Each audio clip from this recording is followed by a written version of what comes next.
आमदार रोहित पवार यांनी नवी मुंबई पोलीस आयुक्तांची भेट घेतली आहे। बिवलकर जमीन घोटाळा प्रकरण आणि या प्रकरणी ही भेट झाली आहे। घोटाळ्यासंदर्भात नेते अधिकाऱ्यांवर कारवाई करण्याची देखील मागणी केली आहे।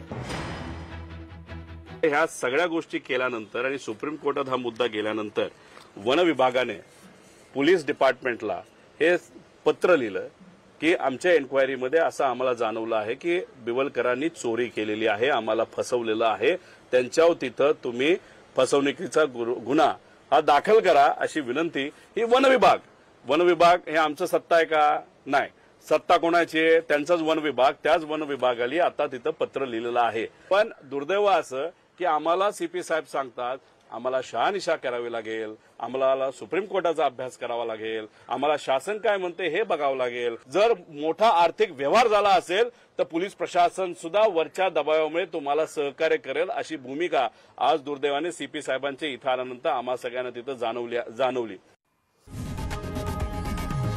लोकशाही मराठी ऐका, पहा, जागरूक रहा।